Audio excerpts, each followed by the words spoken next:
3 రోజులుగా సముద్రంలో ఒకటే అలజడి. విశాఖ తీరంలో బోటు ప్రమాదాలు ఇంకా ఆగట్లేదు. మొన్న బోటు గల్లంతయ్యి 6 మిస్ అయిపోయారు. ఫిషింగ్ హార్బర్ దగ్గర మత్స్యకారుల ఆందోళన దృశ్యాలు కనిపిస్తూ ఉన్నాయి. రోడ్డుపై బైఠాయించింది బాధిత కుటుంబం. మత్స్యకారులతో పోలీసులు చర్చలు జరుపుతూ ఉన్నారు. తమ వారి ఆచూకీ తెలపాలని చెప్పి మత్స్యకారుల కుటుంబాలు ధర్నా చేస్తూ ఉన్నాయి. నిన్న కొట్టుకుపోయిన బోటు ఒడిశా తీరానికి చేరుకుంది. ఇవాళ మరో బోటు మునిగిపోయింది. ఇందులో ఒకరు మృతి చెందారు.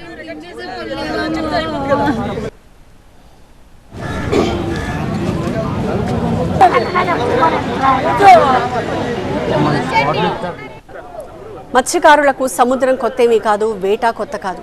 కానీ అదే సముద్రం పోటెత్తుతోంది, అదే బోటు తిరగబడుతోంది. ఆ మత్స్యకారులే మిస్ అయిపోతున్నారు. అసలేంటి వరుస ప్రమాదాలు? మత్స్యకారులకు వాళ్ళ కుటుంబాలకు కంటి మీద కునుకు లేకుండా చేస్తున్నాయి వరుస ఘటనలు. విశాఖ తీరంలోని సముద్రంలో శనివారం మత్స్యకారుల బోటు బోల్తా పడిన ఘటనలో 6 మత్స్యకారుల ఆచూకీ ఇంకా లభించలేదు. తొలి రోజు సర్చ్ అండ్ రెస్క్యూ ఆపరేషన్లో వారి జాడ దొరకలేదు. సముద్రంలో గల్లంతైన సీతోడు, చిన్నయ్య, గరగయ్య, అప్పల్రాజు, బండియ్య, కే చిన్నయ్య కోసం 3 నౌకలు, మరో 2 చాపర్లతో గాలింపు కొనసాగిస్తున్నారు.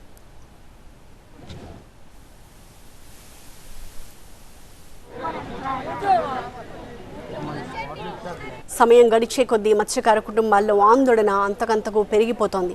తమ వాళ్ళు ఏమయ్యారో చెప్పాలి అంటూ ఫిషరీస్ అసోసియేషన్ ప్రతినిధుల్ని బాధిత కుటుంబ సభ్యులు కలిశారు. రోడ్డుపై బైఠాయించారు. స్పాట్కి పోలీసులు, రెవెన్యూ అధికారులు చేరుకున్నారు.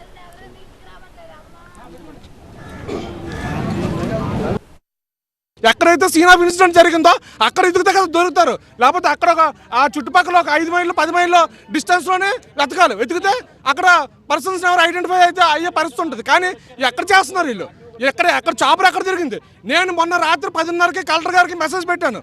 వాట్సాప్లో మెసేజ్ పంపించాను, మామూలు మెసేజ్ పంపించంటే మొన్న రాత్రి 10:30కి జిల్లా కలెక్టర్కి తెలిసిన విషయం. ఎంతమంది ఉన్నారు చెప్పండి? పలానా వాళ్ళు పలానా చోట ఇలా రెస్క్యూ ఆపరేషన్ జరుగుతుంది అని చెప్పి నేను స్టేట్గా హోమ్ మినిస్టర్, డిజాస్టర్ మేనేజ్మెంట్ కూడా ఆవిడ ఇన్ఛార్జ్ కాబట్టి ఆమె కూడా ఒక స్త్రీ, ఇంతమంది ఆడవాళ్ళతో కడుపుకోత ఆవిడకి తెలుసు కాబట్టి ఆవిడని అడుగుతున్నాను. మీరు ఒక్క చాపర్ తిరిగినట్లు కానీ, ఒక కోస్ట్ గార్డ్ షిప్ తిరిగినట్టుగా కానీ, రెస్క్యూ ఆపరేషన్ జరుగుతున్నట్టుగా కానీ ఒక్క వీడియోని ఇప్పటివరకు బయట పెట్టారా? మీరు అసలు ఏం చేతకాని ప్రభుత్వం, మీరు ఒప్పుకోవాల్సిందే. ఏ సిగ్నల్ వచ్చిందో, ఏ ఏరియా అయిందో మొత్తం టోటల్ ఏరియా ఇప్పుడు ఏదైతే వెసల్కి వాళ్ళు ట్రేస్ అయ్యారో అన్నీ ఆ మొత్తం ఏరియా కూడా వాళ్ళు helicopter sorties and coast guard vessels కూడా సార్టీస్ చేస్తూనే ఉన్నారు. ఆ సెర్చ్ అండ్ రెస్క్యూ ఆపరేషన్స్ చేసేవి క్లాసిఫైడ్ ఆపరేషన్స్ కాబట్టి మీకు ఇవ్వడం అవ్వదు. అంటే అవి రిలీజ్ చేయడం, అది వీడియోస్ తీసి రిలీజ్ చేసే పద్ధతి అనేది ఎప్పుడు లేదు. అయితే మీరు ఇంకా ఇప్పుడే నేను వస్తున్నప్పుడే కొంతమంది మాట్లాడుతున్నారు, వేరే మర్చెంట్ నేవీ వెజల్లో ఉన్నారు, అక్కడ నుండి ఎందుకు తీసుకొచ్చే పరిస్థితి ఎందుకు లేదని. దానికి ఆల్రెడీ మన ఫిషరీస్ సంబంధించిన ఒక మామూలు ఫిషింగ్ బోట్ని ఏర్పాటు చేద్దామని ఇక్కడ అసోసియేషన్ ద్వారా కూడా చెప్పారు. అయితే అక్కడికి ప్రజెంట్ ఉన్న వెదర్లో ఎవరు కూడా దరిదాపులకి మామూలు వెసల్స్ వెళ్ళే పరిస్థితి లేదు. కోస్ట్ గార్డ్ వెసల్స్ కూడా ఎగ్జిస్టింగ్ వెసల్స్ మిగతా డ్యూటీస్ కాకుండా దీనికోసం ఉన్న ఏదైతే సెర్చ్ కోసం 6 మిస్ అయ్యారు కాబట్టి ఆ 6 కోసం ఉన్న వెజల్స్ దీనికి పనికిరాదు, ఇది తీసుకురావడానికి పనికిరాదు, దగ్గరికి వెళ్ళే పరిస్థితి ఏదైతే మర్చెంట్ నేవీ వెసల్ ఉందో అక్కడికి దగ్గరికి వెళ్ళే పరిస్థితి లేదు.